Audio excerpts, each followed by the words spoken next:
What's the quintessence of this exhibition here at the Fondation Beyeler?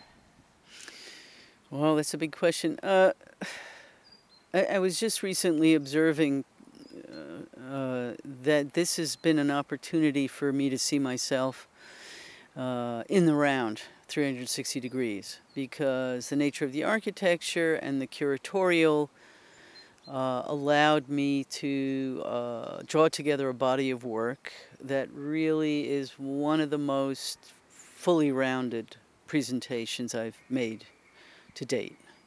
So that is an aspect of this installation that I didn't expect, and I'm walking away with it, having completed it, and it's a new experience for me. So, what is the new experience exactly? Seeing the work. As you may know, I work in many different idioms.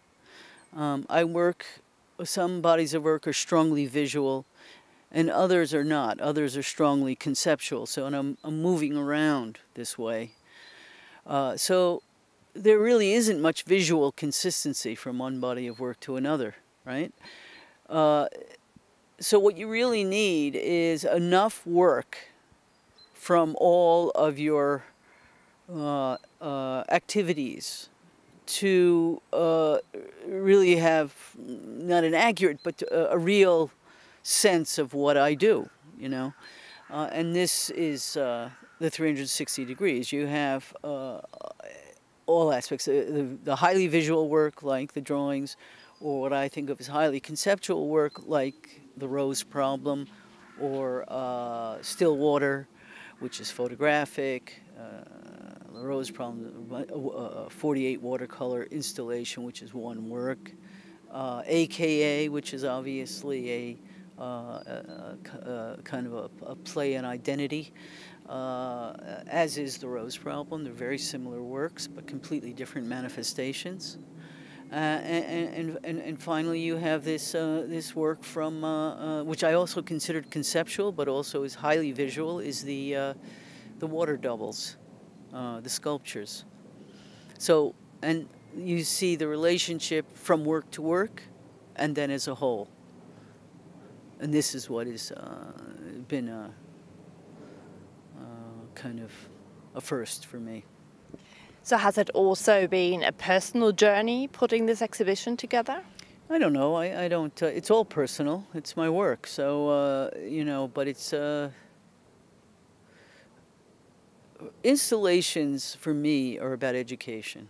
When I get involved in an installation, it's because I have the potential to expand my language. You know. So in other words, if I'm doing a show where I have new opportunities, architecturally, circumstantially, there are many things that affect the potential of a show, right? Then I'm more or less involved. You know, if it's kind of a standard gallery show, it's not always really. You know, I've actually tried to reduce the number of gallery shows over the years because they don't really engage me strongly enough, so I don't want to spend my time that way. So when I here at the Beyeler, you know, you may not realize, but some of the work I'm drawing on work that's maybe 10 to 15 years old. But it's not a retrospective. It's most of the work is never been seen before. The water devils, selected gifts, the rose. These are all new works. So being able to take a little bit of this from menu A and menu B, and now we have a menu C, and kind of get that kind of fusion cuisine going, really, is how I feel it. But you know, there's an audience that only knows the drawings, in my case, or an audience that only knows the photography or the sculpture. You see, but I've always worked with all of those things, right? So from the inside out, this is an opportunity to have it all synthesized. And also for the audience. So, have you, through putting these works together, they also become a different relationship? Have you started looking at specific works differently now? Absolutely, absolutely. These things, you know, this is the nature of identity. Things change based on, certainly in circumstance, psychological circumstance, or proximity to things. Meanings shift all the time. So, Yeah. And as you know, history is definitely, very susceptible to fiction. So, What do you see? What do you think is the relationship between identity and representation? oh yes. It's not a very specific question. What do you mean by representation? Especially in your early work, like the AKAs, with the photography, where you work a lot with portraits. Isn't that also play with a self-identity, self-representation? Okay, okay. Well, first of all, let me correct you on one thing. There seems to be a feeling that I do a lot of self-portraits. AKA is not a self-portrait. AKA is a portrait of a person as if. In other words, there's no necessary relationship with me and that representation. I am, for instance, or an example of. If you know it's me, as Roni Horn, okay, I'm not sure that it really adds much to it. But most people don't know it's me. They don't know what I look like, so they don't know it's me. So they take it as, and the common reading of it has been that it's many people. That's the feedback that's come back, and that's sort of the way I structured it. So, and I think that reality of identity, that populace in the individual, is true of all of us, differing degrees.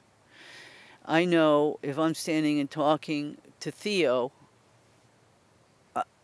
it's one energy.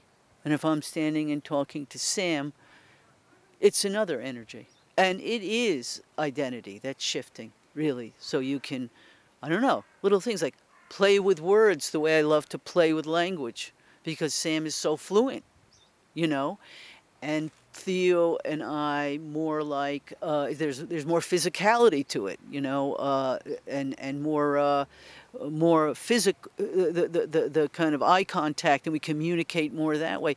And these things shift your way of expressing yourself, your way of appearing, everything. And isn't that identity? So that's it.